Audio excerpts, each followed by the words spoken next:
नमस्कार, वंदे मातरम, जय हिंद। स्वागत है आप सभी का आपके अपने YouTube channel CG job education में। साथियों, इस वीडियो के माध्यम से हम चर्चा करने वाले हैं समास और समास विग्रह से जुड़ा हुआ प्रश्नोत्तर। जी हाँ, महामैराथन प्रश्नों का सीरीज हम इस वीडियो में देखने वाले हैं। परीक्षा में आया हुआ प्रश्नोत्तर ही हम इस वीडियो में लेने जा रहे हैं। जो साथी नए होंगे हमारे यूट्यूब चैनल को सब्सक्राइब कर लीजिए। चलिए सीधे वीडियो पर आते हैं।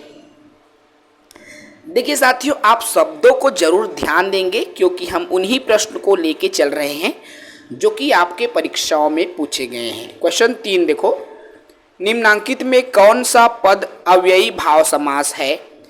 ए है गृहागत, बी है आचार कुशल, सी प्रतिदिन या डी कुमारी। तो अव्ययी भाव, अव्ययी जो व्यय नहीं होता, जो नष्ट नहीं होता, उसे अव्ययी कहते हैं। तो प्रतिदिन सी इसका सही उत्तर हो जाएगा साथियों। ठीक है भाई, चलिए अगले सवाल में आ जाओ। सवाल नंबर 4 है। ये भी जितने भी हम प्रश्न ले रहे हैं आपके परीक्षाओं में पूछे गए प्रश्न हैं।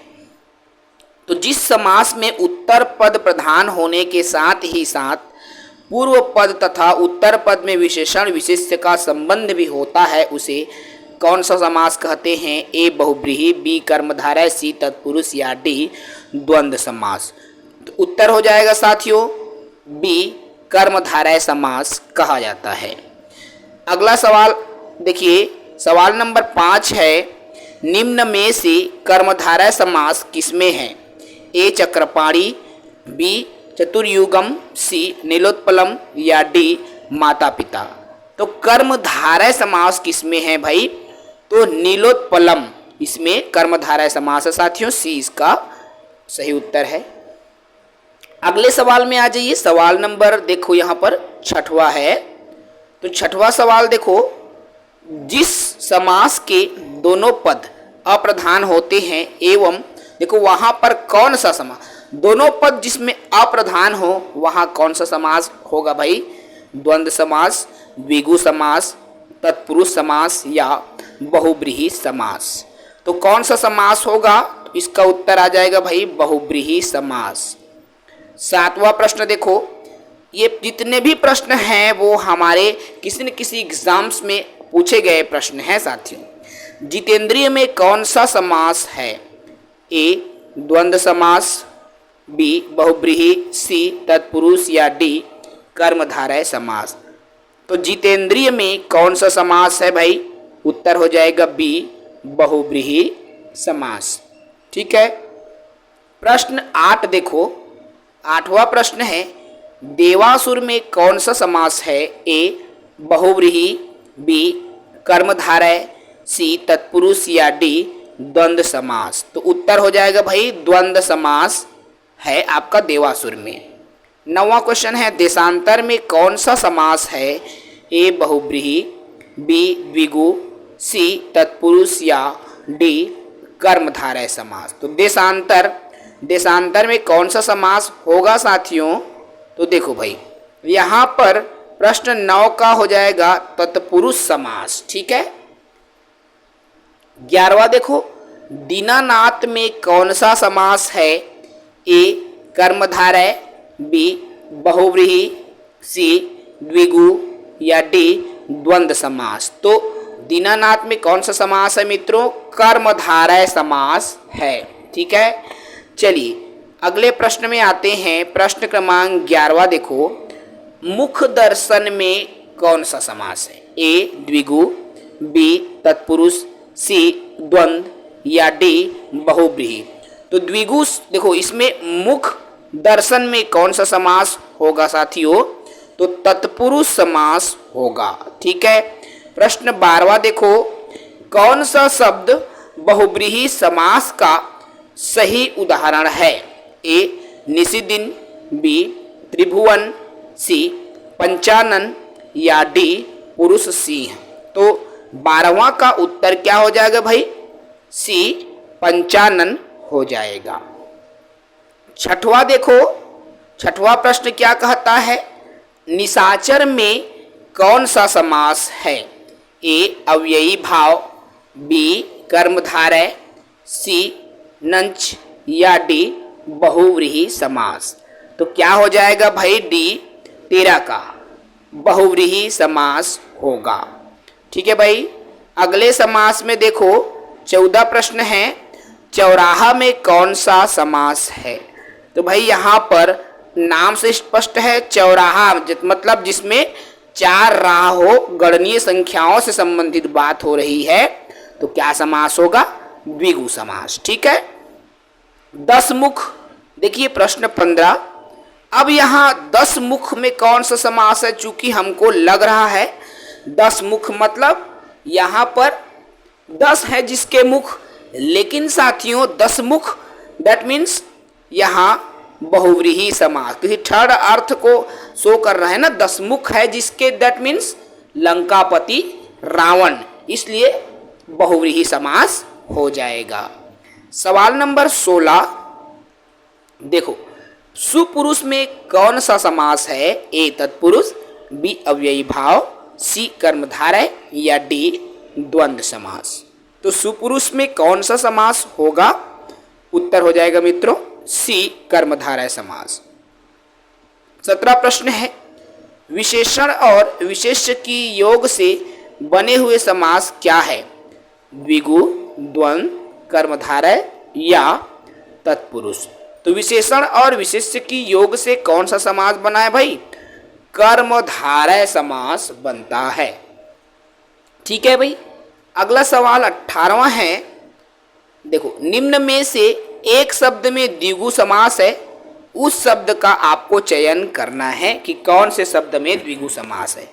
आजीवन में द्विगु समास नहीं है, भूदान में द्विगु समास नहीं है, और सप्ताह में आपका द्विगु समास है भाई, तो उत्तर हो जाएगा सी। सवाल नंबर 19 देखो, किस समास के दोनों शब्दों के समानाधिकरण होने पर कर्मधारय समास होता है?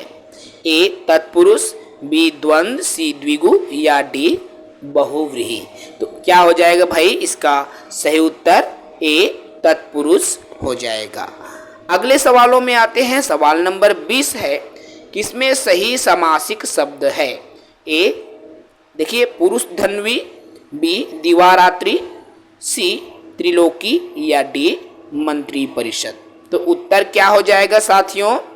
देखो भाई इसका उत्तर हो जाएगा दिवारात्रि। ठीक है। प्रश्न 21 में आ जाओ, द्विगु समास का उदाहरण कौन सा है? अन्वय, दिन रात, चतुरानंद या त्रिभुवन?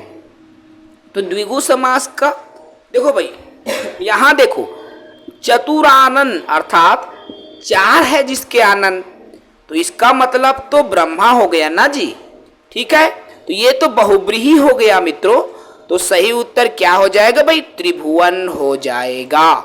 ठीक है। चलो प्रश्न 22वां आ जाओ। देखो भाई 22वां प्रश्न क्या है? इनमें से द्वंद्व समास को बताना है। ए पीताम्बर, बी नेत्रहीन, सी चौराहा या डी रुपया पैसा? अब द्वंद्व समास की यहाँ बात हो रही है भाई, तो जहां पर ऐसे देश आपको दिखेंगे जैसे माता पिता, माता फिर देश फिर पिता, ऐसा लिखते हैं ना भाई, तो यही आपका रुपया पैसा क्या है? द्वंद्व समास है। ठीक है। चलिए प्रश्न 23वां आ जाइए। देखिए भाई, अव्ययी भाव समास का एक उदाहरण यथाशक्ति का सही विग्रह क्या होगा? ए जैसी शक्ति, बी जितनी शक्ति, शक्ति के अनुसार? तो क्या हो जाएगा भाई? इसका सही उत्तर सी, यथाशक्ति मतलब शक्ति के अनुसार हो जाएगा।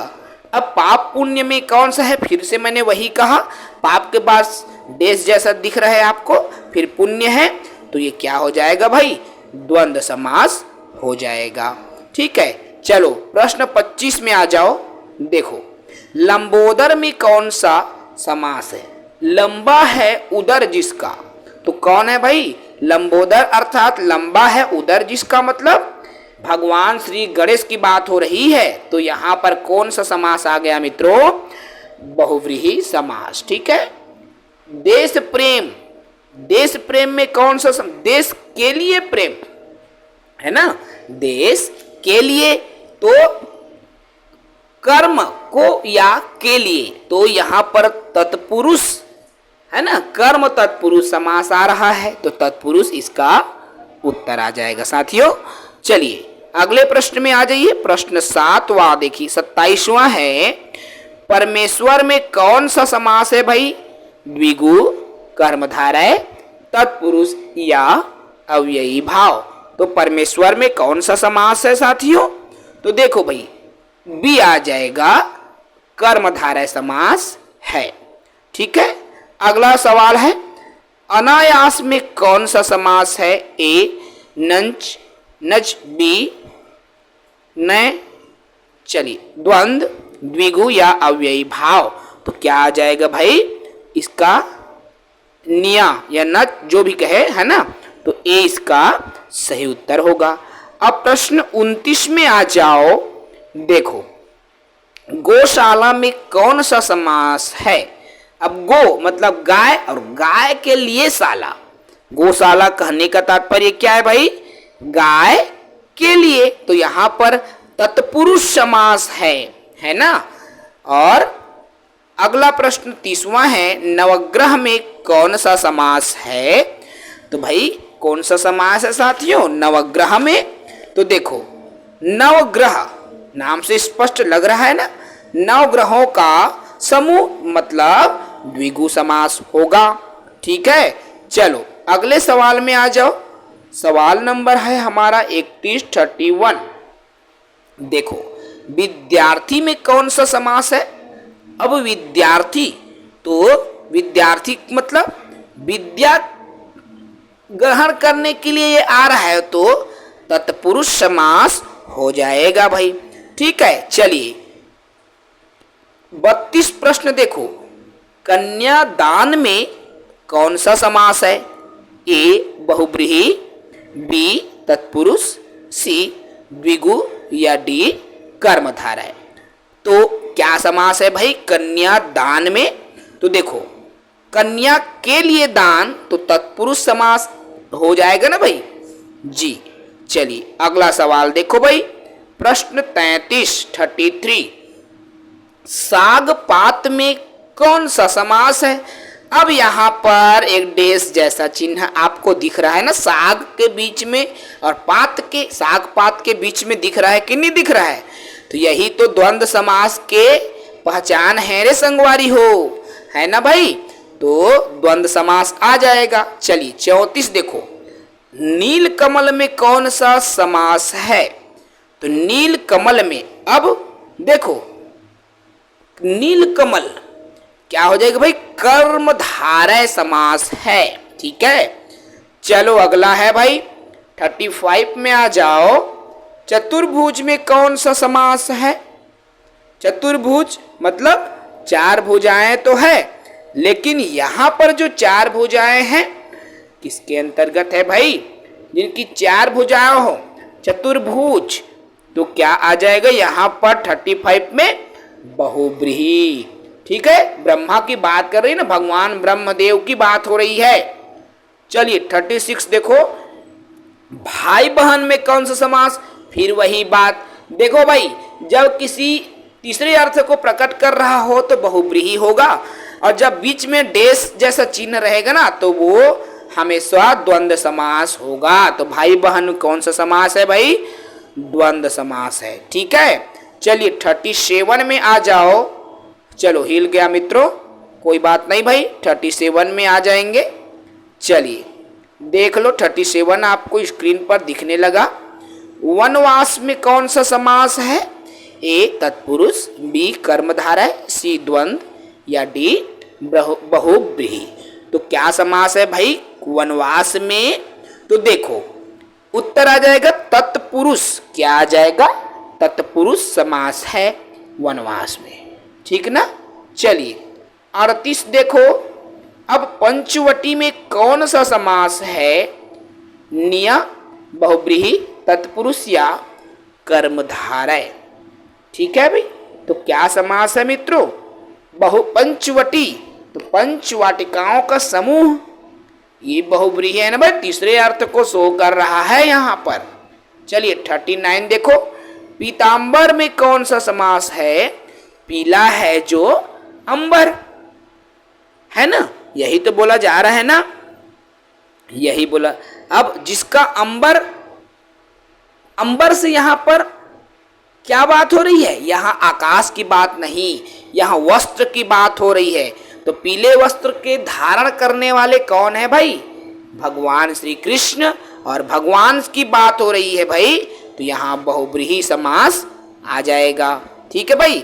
40वां और आज का अंतिम प्रश्न देखो, तो नरोत्तम में कौन सा समास है मित्रों, तो ए कर्मधारय, बी तत्पुरुष, सी अव्ययी भाव, या डी द्वंद्व समास। तो क्या हो जाएगा भाई, इसका उत्तर तत्पुरुष समास है। ठीक है, बहुत ही जरूरी टॉपिक पर हमने इस वीडियो में चर्चा किया है साथियों। जो नए होंगे भाई हमारे YouTube चैनल को सब्सक्राइब कर लेंगे। जय हिंद, वंदे मातरम।